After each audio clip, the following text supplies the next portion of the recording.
Hello, great people. President Bola Ahmed Tinubu is currently in a face-off with the northern governors. There's a current crisis between them. In fact, 19 northern governors have expressed their dismay with President Bola Ahmed Tinubu. You ask yourself why. Based on the tax reform bill that the federal government submitted to the National Assembly for approval. It's about tax, and trust me, I'll break it down for you. Okay? I'll be telling you what this bill means and why tax is very important to the North, the politics that has been going on in the tax system over the years, and what it is presently, or what the twist during the Buhari regime, what Bola Ahmed Tinubu is trying to do, why the northern governors are against him, and the implication of this face-off between Bola Ahmed Tinubu and the northern governors on the government, and also the implication for 2027. A lot of things packed in a video that won't be more than 10 minutes. Now, you see, the president submitted a bill. What is in that bill is that they now want to be using derivation.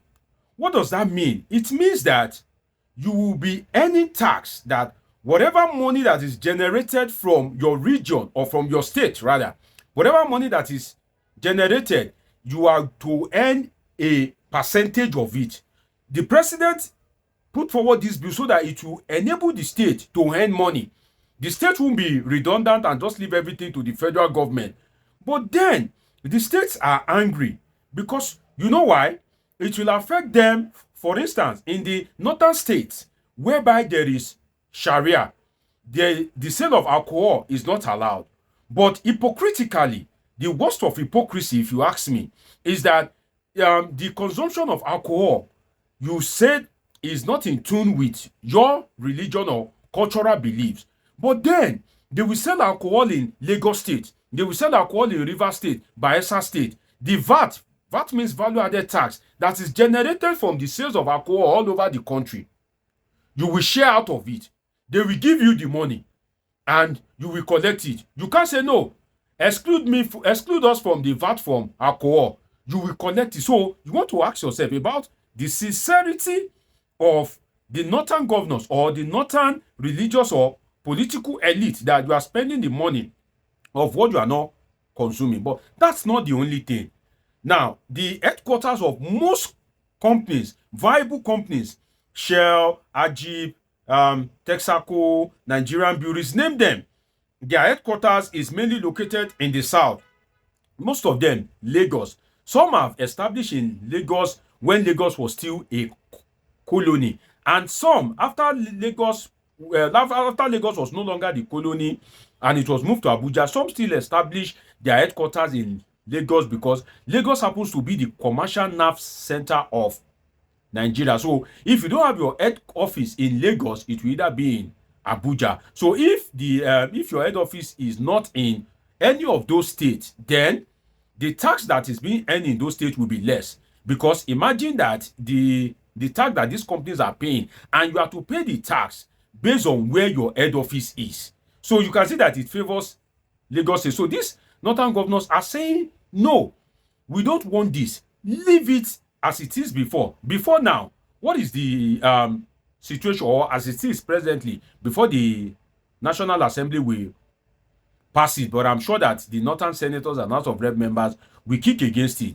What is the status quo? The status quo is that the federal government will earn money, lot of money from tax. Then they will now share that money based on population or land mass. That's what they use to share the money. In other words, Kano State doesn't have any major headquarter of any big company. Kano State, there's Isba police there. They don't tolerate the sale of alcohol, brandy, whiskey, and all that. They don't. But then Kano State, by virtue of its population and the land mass, you know, there's this debate which one has the largest population, Lagos or Kano. But Kano, by virtue of its land mass and population, is receiving enormous percentage of the tax.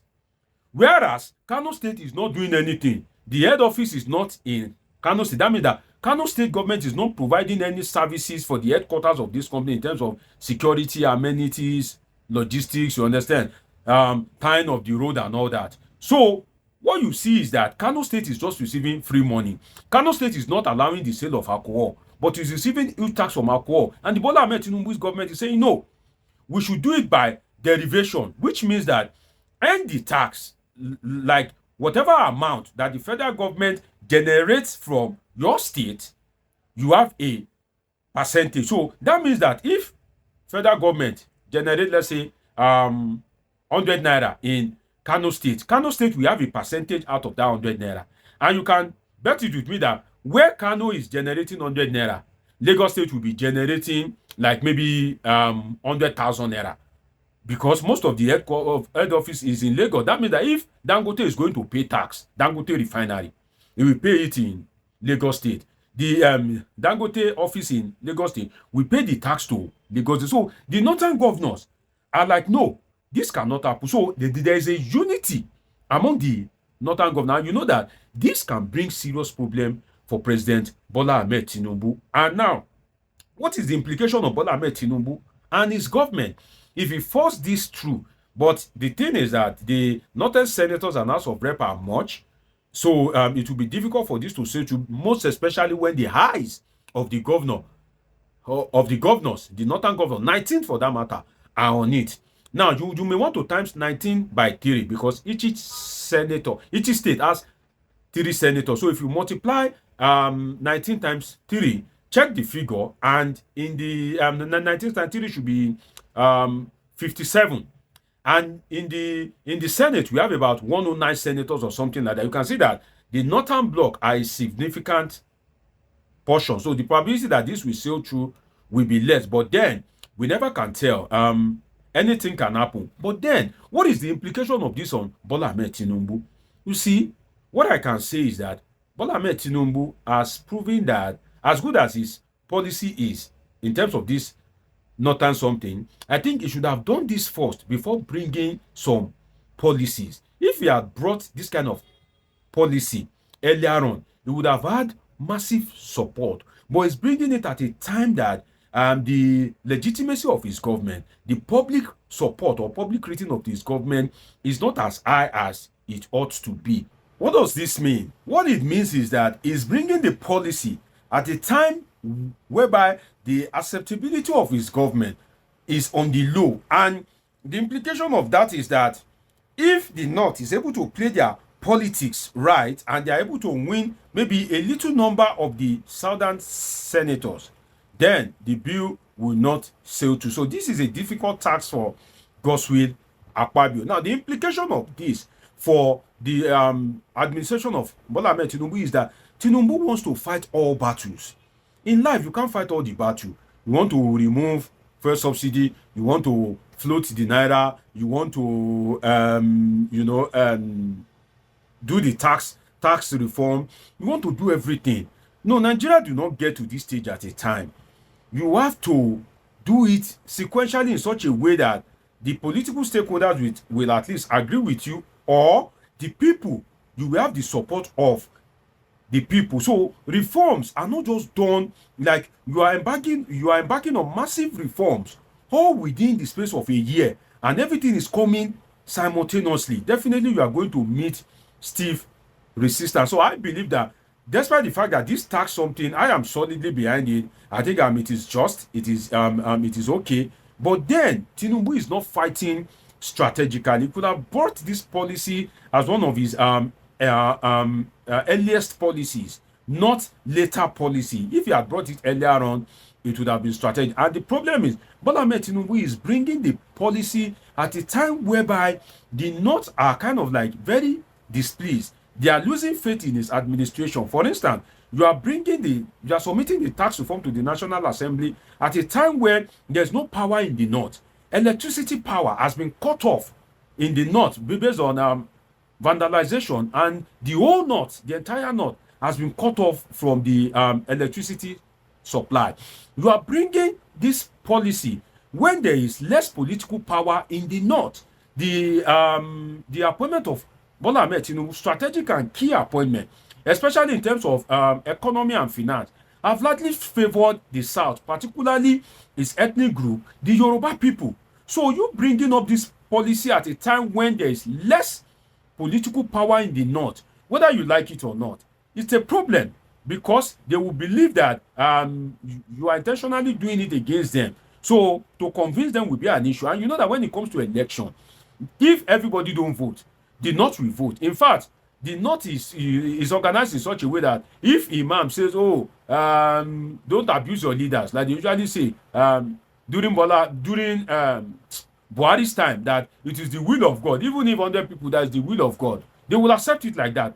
At the same time, if these leaders, especially the religious leader, if they preach against you, just one sermon against you in mosques, you are finished.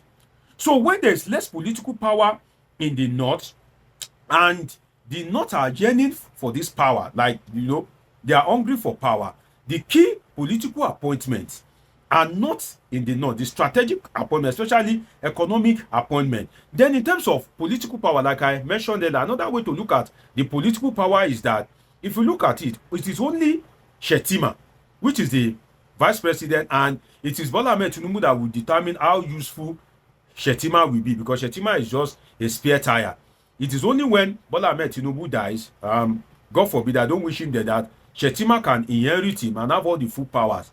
Shetima will be as strong as Bola Ahmed Tinubu want him to be, and as weak as Bola Ahmed Tinubu want him to be. So if you look at the hierarchy, the president is a southerner, the vice president, which is a spare tire, is a northerner. The head of the National Assembly, the legislature, Godswill Akpabio, who happens to be the leader of the National Assembly, is a southerner. Now, Tajuddin Abbas, the number 4, is a northerner, but then the number 1 in the whole legislature in Nigeria is Godswill Akpabio, and it is an influential position. If you go to the judiciary, Kekere Ekun is a southerner. So the North feels that they are having less political power, but to me, I think it serves them right, excluding the judiciary, because it is by hierarchy.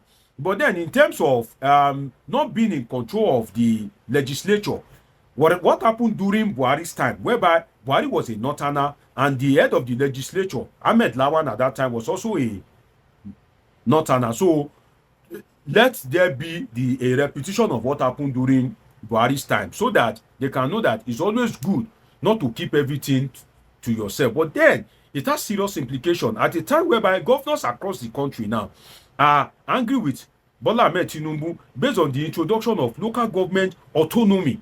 You understand? But Bola Ahmed Tinubu, the local government autonomy, which reduces the powers of the governors, so in such a way that the local government allocation will not be coming to the governors, it will be coming directly to the local government. Majority of the governors, if not all of them, are annoyed with Bola Ahmed Tinubu because they know that this local government autonomy will reduce their powers, and our governors are power oriented.